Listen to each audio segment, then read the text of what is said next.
ದಂಪತಿಯ ಭೀಕರ ಮರ್ಡರ್ಗೆ ಶಿವಮೊಗ್ಗ ಜನತೆ ಬೆಚ್ಚಿ ಬಿದ್ದಿದ್ದಾರೆ. ಸಂಬಂಧಿ ವೈದ್ಯನಿಂದಲೇ ನಡೆದಿದೆ ಡಬಲ್ ಮರ್ಡರ್.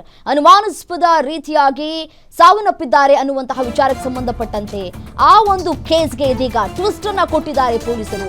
ಹೆಚ್ಚು ಅರವಳಿಕೆ ನೀಡಿ ದಂಪತಿಯ ಜೀವವನ್ನ ತೆಗೆದಿದ್ದಾರೆ ಡಾಕ್ಟರ್. ತನ್ನ ಲಕ್ಷ ಸಾಲ ತೀರಿಸೋದಕ್ಕೆ ದಂಪತಿಯ ಕೊಲೆಯಾಗಿದೆ. 78 ವರ್ಷದ ಚಂದ್ರಪ್ಪ ಹಾಗೂ 75 ವರ್ಷದ ಜಯಮ್ಮ ಮೃತ ದಂಪತಿ. ಭದ್ರಾವತಿಯ ಭೂತನಗುಡಿಯ 5ನೇ ಕ್ರಾಸ್ನಲ್ಲಿ ನಡೆದಿರುವಂತಹ ಘಟನೆ ಇದು. ದಂಪತಿಗೆ ಚಿಕಿತ್ಸೆ ನೀಡೋದಾಗಿ ಹೇಳಿ ಡಾಕ್ಟರ್ ಮಲ್ಲೇಶ್ನಿಂದ ಈ ಒಂದು ಕೃತ್ಯವನ್ನ ಎಸಗಲಾಗಿದೆ. ದಂಪತಿಗೆ ಹೈಡೋಸೇಜ್ ಅನ್ನ ನೀಡಿ ಉಸಿರನ್ನ ನಿಲ್ಲಿಸಿದ್ದಾರೆ ವೈದ್ಯರು. ಮೃತ ಚಂದ್ರಪ್ಪರ ತಮ್ಮನ ಮಗನಾಗಿದ್ದಂತಹ ಡಾಕ್ಟರ್ ಮಲ್ಲೇಶ್ ದಂಪತಿಗೆ ಚಿಕಿತ್ಸೆ ನೀಡುವ ನೆಪದಲ್ಲಿ ದಂಪತಿ ಕೊಲೆಗೆ ಸಂಚನ ರೂಪಿಸಿದ್ದಾರೆ.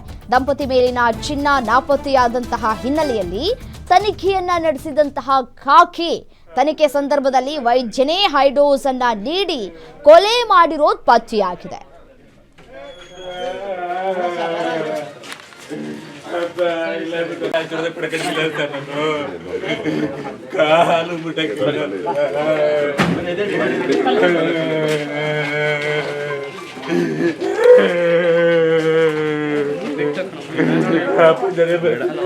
ಅವಾಗ ನೋಡಿದ್ವಿ ಬೀರ್ ಬಾಗಿಲು ಲಾಕ್ ಹಾಕಿ ನಮ್ಮ ತಂದೆ ತಾಯಿ ಯಾವಾಗ ಲಾಕ್ ಮಾಡೋರು ಅದು ಲಾಕ್ ಇರಲಿಲ್ಲ. ನಮ್ಮ ತಾಯಿ ಮಾಂಗಲ್ಯ ಚೈನ್ ಇಲ್ಲ, ಒಂದು 5-6 ಬಳೆ ಹಾಕ್ತಿದ್ರು. ಯಾವಾಗಲೂ 6 ಬಳೆ ಹಾಕೋರು ಅದೂ ಇಲ್ಲ. ನಮ್ಮ ಅಪ್ಪನ ಚೈನ್ ಇಲ್ಲ. ಮೋಸ್ಟ್ಲಿ ಯಾರೋ ಗೊತ್ತಿರೋರೆ ಸರ್, ಪರಿಚಯ ಇರೋರು. ಯಾಕೆಂದರೆ ಪರಿಚಯ ಇಲ್ದಾರೆ ನಮ್ಮ ಅಪ್ಪ ಅಮ್ಮ ಸುಲಭಕ್ಕೆ ಬಾಲ್ ತೆಗಿಯಲ್ಲ. ನಾನೇ ಹೋದರೂ ಯಾರು ಅಂತ ಕೇಳ್ತಿದ್ರು. ಯಾರೋ ಪರಿಚಯದವ್ರು ಬಂದಿದ್ದಾರೆ, ಬಾಗಿಲು ತೆಗೆದಿದ್ದಾರೆ. ಏನು ಮಾಡಿದೆ ಅಂತ ಮುಂದೆ ಗೊತ್ತಾಗಿತ್ತು ಸರ್. ಪೊಲೀಸ್ನವರು ಮುಂದೆ ನಾವು ಕಂಡುಹಿಡಿತೀವಿ ಅಂತ ಹೇಳ್ತಾರೆ. ಅವಾಗ ನೋಡಿದ್ವಿ ಬೀರ್ ಬಾಗಿಲು ಲಾಕ್ ಹಾಕಿ ನಮ್ಮ ತಂದೆ ತಾಯಿ ಯಾವಾಗ ಲಾಕ್ ಮಾಡೋರು ಅದು ಲಾಕ್ ಇರಲಿಲ್ಲ.